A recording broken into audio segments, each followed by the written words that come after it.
Bonjour, Rachid Santaki pour Stay Tuned, restez branchés et merci à l'équipe.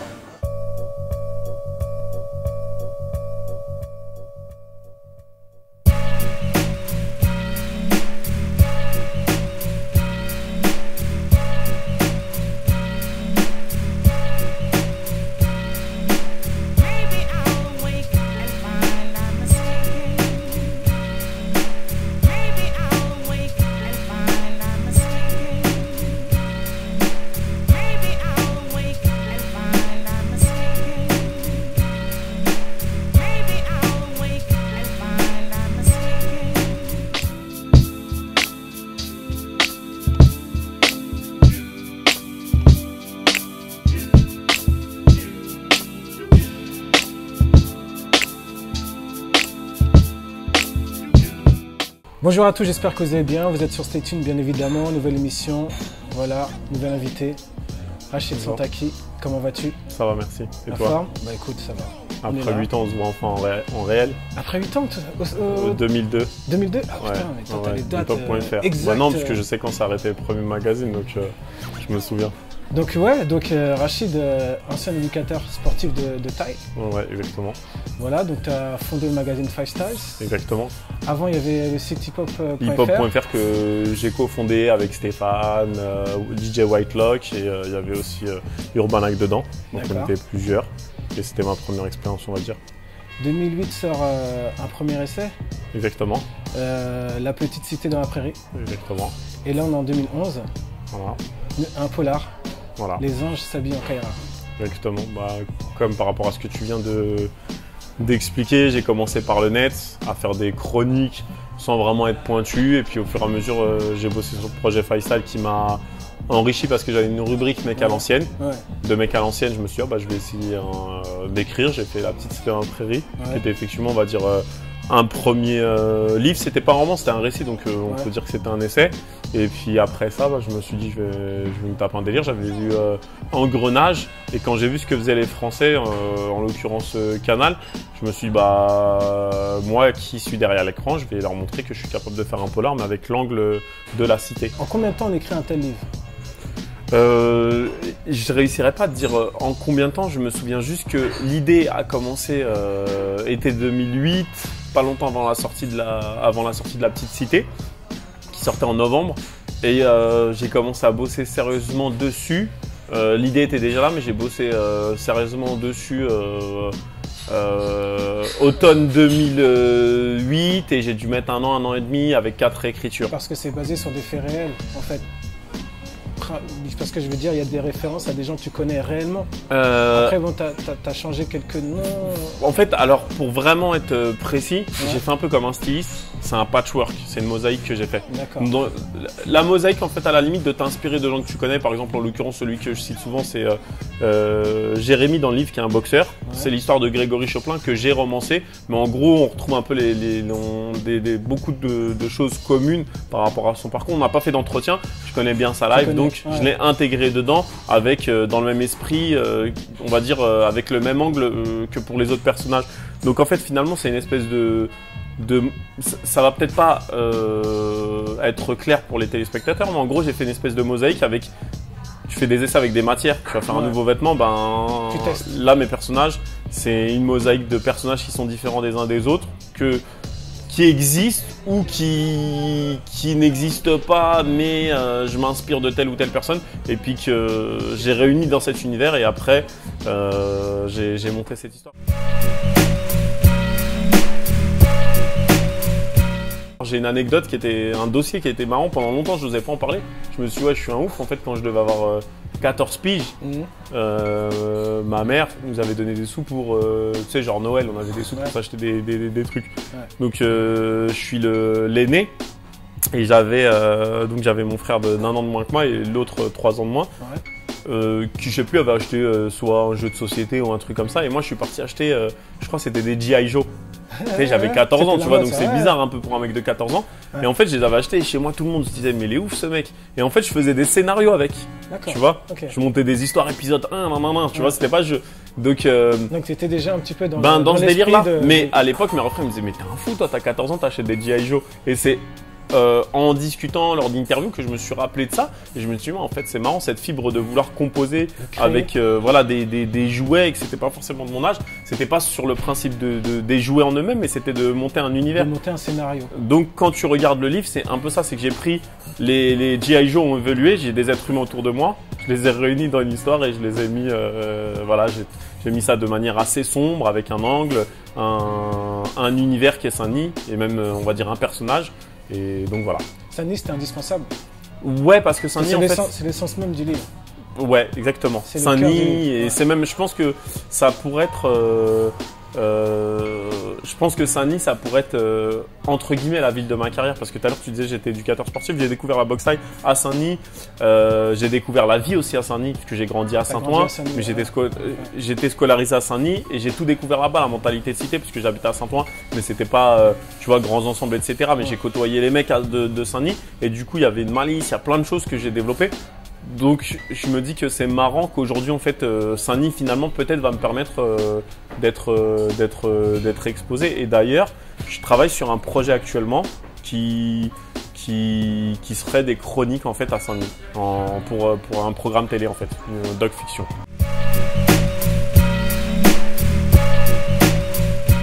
Et que symbolise pour toi le titre Les Anges s'habillent en Kaira? Les Anges s'habillent en Kaira, c'était déjà un titre fort, on va dire qui est vendeur, qui interpelle forcément. T'adhères ou t'adhères pas, mais tu vas dire mais ça laisse pas indifférent.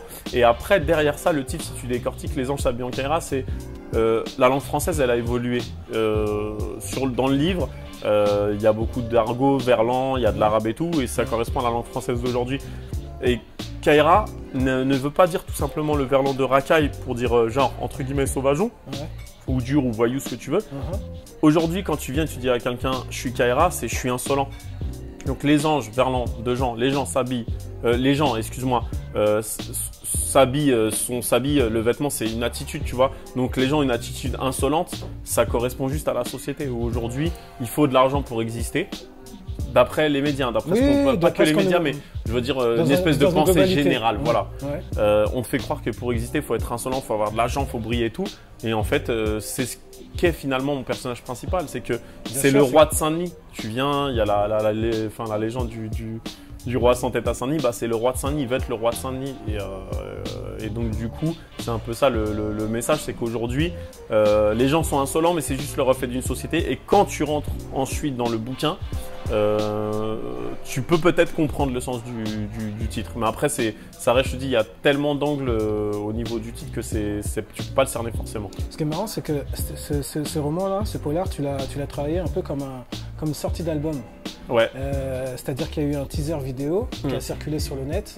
On a vu des affiches, des affiches un peu comme une sortie d'album. Comme un disque de rap. Ouais. Avec un leitmotiv, une phrase qui ressort, c'est le 93 enfin ce roman noir. Et pourquoi travailler de telle manière? Bah, tout simplement parce que je crois qu'à un moment, ce qui m'a choqué dans le rap, c'est la manière dont les gens se sont accaparés le rap. Alors, accaparés, je parle du public. Tu regardes au niveau des jeunes, ils vont sortir des expressions qui viennent du rap. Ils vont. Je te parle du rap, je te parle pas des artistes en réalité. Mais le rap en lui-même, il a un impact de fou. Je me suis dit, tout simplement, aujourd'hui, la littérature, et notamment un livre, quand tu prends un livre, le premier réflexe pour quelqu'un qui ne lit pas et qui pense que c'est une barrière, il y a un rapport avec l'objet et il ne se l'accapare pas. Donc tout simplement d'utiliser les codes du rap, c'était mortel parce que peut-être que j'allais réussir pour essayer que les gens puissent plonger dire ça c'est mon objet, c'est l'identification, c'est accaparé. Et ça a marché parce que du coup de faire l'affichage déjà, je m'en suis même pas rendu compte forcément, mais le 93 à son premier roman noir, les gens ils ont été, ça les a interpellés. Ça les a interpellés et t'as plein de gens qui ne réfléchissent pas. Au fait, ils se disent, quand je dis réfléchissent pas, ils habitent dans le 93 et 93 c'est à eux. Tu vois, ils réfléchissent pas, ils analysent pas. Et à un moment, ils s'accaparent les trucs. Et rien que de mettre le 93 à son premier roman noir, les gens se sont dit, c'est notre roman. Ouais. C'est un truc de ouf quand même. Tu vois, comment ils foncent, tu vois. Et c'est dans ce sens-là quand je dis réfléchissent. C'est du marketing. Voilà, c'est du marketing. C'est du marketing. Exactement. Du street marketing. Je fais du conseil en communication, je suis exécutant, etc. tu vois bien que la première chose, le reproche moi que j'ai à faire aux rappeurs, c'est que très souvent ils font les choses pour les faire. C'est-à-dire un tel a fait de l'affichage, moi je vais faire pareil. En fait, il faut savoir que dans le livre, la ville c'est un personnage, mais dans la réalité aussi. C'est-à-dire que quand tu viens pour communiquer, tu prends le hip-hop, l'histoire du hip-hop, New York, les mecs font du graffiti, ils dansent, ils s'approprient la rue avec des nouveaux moyens d'expression. Je crois qu'à un moment, quand tu veux faire, après ça a traversé voilà, c'est arrivé en France et tout. Bah, si tu veux t'approprier la rue, il faut aussi la respecter. Alors quand je dis la respecter, c'est que c'est une relation, la rue, la ville, c'est un personnage. Donc quand tu vas communiquer dedans, tu vas pas mettre 5 affiches n'importe comment. Tu vois, faut vraiment réfléchir. C'est de la stratégie. Tu vois, quand on dit guérilla marketing, c'est exactement ça. Donc c'est voilà, tu penses et tu as affaire à un personnage en face de toi. Parce que si tu regardes bien la ville, t'as la voirie qui passe derrière toi. T'as les gens aussi, si tu vas vandaliser, tu vas coller une affiche sur la porte d'une personne, jamais il ira prendre ton livre ou ton disque ou quoi que ce soit. Donc il y a un espèce de, tu vois, il y a une réflexion à avoir et c'est un peu ça. Tout le monde ne l'a pas. Non, tout le monde l'a pas. Et surtout dans le rap, on s'est souvent dit, on fait des affiches, mais on n'a pas réfléchi à se dire, finalement la ville c'est un personnage. Ouais, mais c'est parce que toi aussi tu as l'outil de la communication, du marketing. Les années aussi. Les années aussi, mais c'est vrai que quand un artiste sort un album ou autre, lui il est là, il veut vendre son disque, mais il n'a pas forcément tous ces bagages-là et tous ces outils. Exactement. Donc c'est vrai que... il fonce, il va prendre le modèle. On va te dire, il y a tel plan studio, bah vas-y, je vais prendre ce studio-là comme mon pote, tel gars qui va mixer, etc. Donc après, il faut avoir un petit peu de recul et c'est ce qui manque en fait. Malheureusement, dans le rap, on a beaucoup eu les gens ont fait pour faire. Et tu regarderas que les premiers, les plus originaux, c'est ceux qui sont restés finalement. Et grâce à cette stratégie que tu as employée, maintenant je crois que le bouquin est en rupture de stock, c'est ça Non, là ça va, mais en fait, c'est au départ. Première semaine, 2000 exemplaires qui sont partis. On a réimprimé 2000, ils sont partis aussi. C'est quoi, c'est disque d'or ça? Non, je sais pas. Mais non, mais les plus gros ils font 10 000. En auteur français, je sais pas. Tu parles de Marc Lévy? Comment? Marc Lévy? Non, c'est pas là on parle de roman policier parce que Marc Lévy, excuse-moi, voilà. ça n'a rien à voir. Voilà, exactement. Ils sont à 10 000, lui il doit faire des centaines de milliers, tu vois. Donc après lui c'est un autre créneau plus grand public et dans les polars, voilà, dans le polar, c'est pour un nouveau-né, on va dire que c'est bien. Après, effectivement, ce qui est drôle aussi, c'est d'arriver dans ce milieu avec ces codes-là. Tu t'éclates quand même, ça, c'est drôle.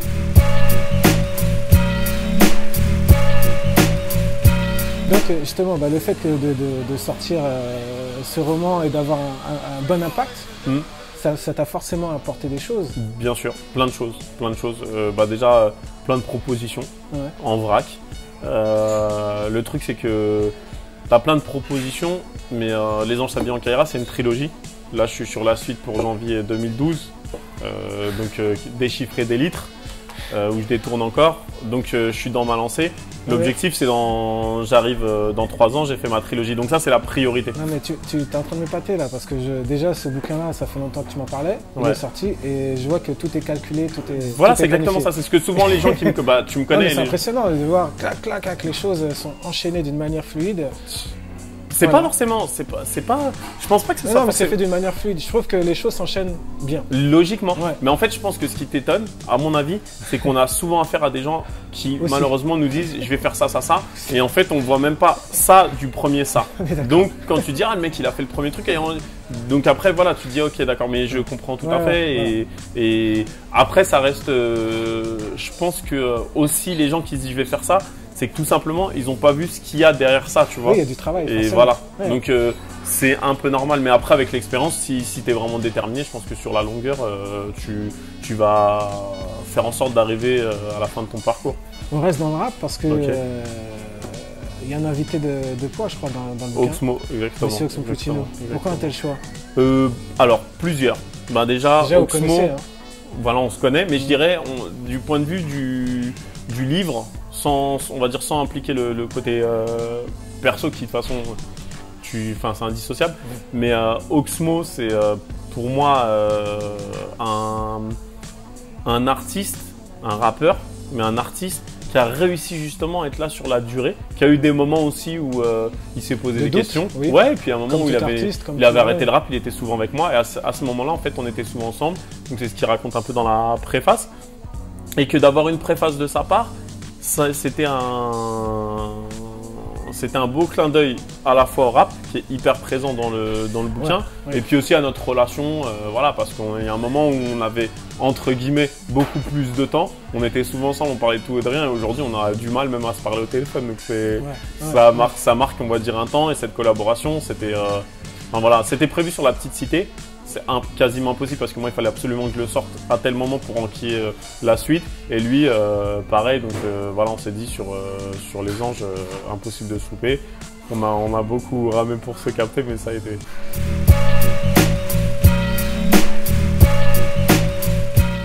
Je sais que tu as aussi un homme de terrain. Ouais. Je crois que tu as monté une association, Sani Positif. Ouais, alors Sani Positif, on va dire qu'à la base, pour vraiment être clair, Sani Positif, en fait, à la base, c'est un ami à moi, Kamel Amran, qui est boxeur, qui est une figure de Saint-Denis, qui s'est investi en fait auprès des jeunes. Ils avaient monté la Voix Dionysienne, qui était une association pour inciter les jeunes à voter. Et finalement, ils se sont retrouvés candidats aux élections sur Saint-Denis. Ils ont fait 8%. En gros, ils ont fait trembler la mairie. Non, mais c'est énorme. Donc du coup, lui, il l'a fait, mais genre, il s'y est pris quoi, un mois avant.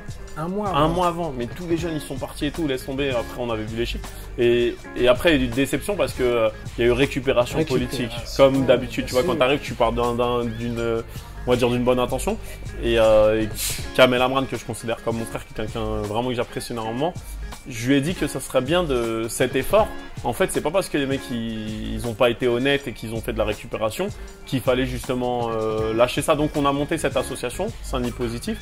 Et donc avec Kamel, c'est vraiment à la base, c'est je veux dire, c'est lui l'initiateur et moi on va dire que je donne un coup de main, mais je m'investis aussi, j'hésite pas. Donc on a monté des projets d'ateliers d'écriture, de faire de l'intergénérationnel et on travaille sur Dourdin. Il faut savoir qu'en fait, la mairie de Saint-Denis nous a bloqué carrément. Nous a bloqué parce que. Au niveau des subventions ? Non, on ne veut même pas d'argent.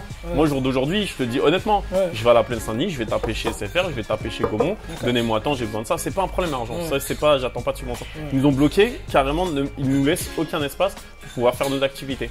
Parce que. Pas de locaux. Non, ils ne nous laissent rien, ni locaux, ni quoi que ce soit, de manière à ce qu'on ne parasite pas. Dans l'action. Voilà. Donc ça, c'est un truc qui m'a choqué, parce que venant de... Tu sais, j'ai été 2 ans éducateur sportif, donc ça m'a plu, j'ai rencontré des jeunes, liens et tout. Bon, après, ça demandait beaucoup de travail parce que tu as 3 entraînements, mais en réalité, c'est tout le temps, même le dimanche, je suis à courir avec eux et tout. Donc j'ai préféré après m'investir sur hiphop.fr. Et en fait, ça me choque de me rendre compte que finalement, la politique, c'est de la communication. Ça veut dire qu'aujourd'hui, un politique vient pour récupérer une cause, mais à aucun moment il va penser aux habitants, ou on va dire aux citoyens. C'est plus pour l'image. Voilà, c'est pour l'image. Donc là, c'est énorme et ça révèle juste qu'aujourd'hui c'est que de la stratégie et qu'à un moment dans les quartiers on dit ouais ça va pas et tout, mais les gens ils s'approprient pas. Tout à l'heure on parlait de s'approprier, ils s'approprient pas leur quartier, puisque de toute façon c'est fait en sorte tout est fait pour que ça se fasse pas, tu vois. Donc voilà, je te citais cet exemple parce que c'est important aussi de le dire et que j'espère que nos élus de Saint-Denis auront l'occasion de regarder cette interview et de bien comprendre le message.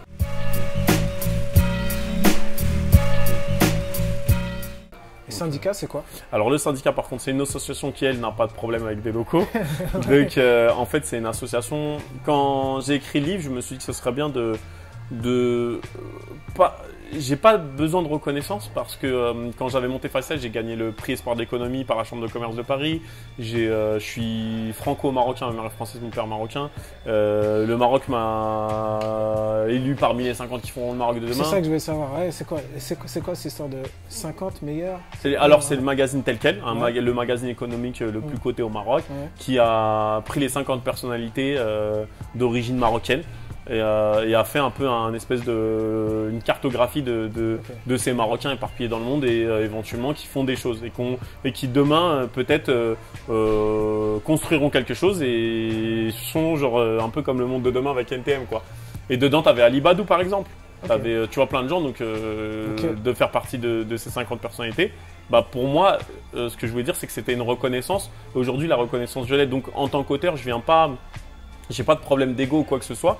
Et l'idée du syndicat, c'est de te dire, voilà, toi, tu as une visibilité avec le street marketing, tu as des capacités, etc. Donc, j'aimerais bien faire comme l'époque de Time Bomb, tout simplement lancer un crew d'auteurs qui puissent justement se construire grâce à mon réseau et qu'après, on se retrouve sur des projets cinématographiques. Une dynamique, ou une dynamique, exactement comme des projets. Voilà, exactement. Surtout sur l'écriture. Et je pense qu'il y a plein de gens, j'ai tourné, tu vois, j'étais à Strasbourg, Vanvelin, j'ai fait Lille et j'ai fait d'autres villes aussi, où tu te rends compte qu'ils pensent que c'est pas accessible. Et je crois qu'à un moment, si toi, tu peux essayer de récupérer les écrits de gens qui t'envoient leurs écrits, les orienter, les aider, les appuyer, et puis aussi aller tout simplement, ce que je fais aussi, c'est faire des lectures dans des lycées, dans des maisons de quartier, pour les familiariser avec et l'écriture et la lecture. Parce qu'aujourd'hui, quand tu vas chercher un entretien pour du taf, tu as ces codes-là, c'est beaucoup plus simple pour t'exprimer, tu vois. Bien sûr. Même s'il y a énormément de gens dans le quartier qui ont un vocabulaire très riche et qu'on est loin du cliché Ziva et casquette de travers sur le côté. Ça, comme tu dis, c'est les clichés. Voilà, donc le syndicat, c'est ça, c'est promouvoir tout simplement la littérature dans les quartiers populaires. Le mot de la fin, ça serait quoi? Le mot de la fin, c'est vous remercier et inciter les téléspectateurs à découvrir. Internautes. Les internautes, ouais, mais parce que j'ai vu ouais, je suis dans la matrice, laisse tomber, je suis foutu. Tant mieux, tu me diras. Non, j'invite les internautes à lire le livre et à rester branchés. En tout cas, je te remercie parce que c'est la première fois qu'on se voit en vrai. Ouais, je te dis après 8 ans. Et puis voilà. 9 ans même. Hein? Non, j'ai dit 9 ans, je faisais les calculs parce qu'on est même plus en 2010, on est en 2011. Ouais. Donc voilà, donc on a symbolisé tout ça. Ouais. En tout cas, je te remercie pour ta participation beaucoup. Et puis je te dis à bientôt et puis bon vent avec ce roman et puis j'attends la suite avec impatience. Moi aussi, on se reverra. Dans un an minimum au moins. Ouais. Je te dis à plus tard. Merci beaucoup. Salut. Tiens,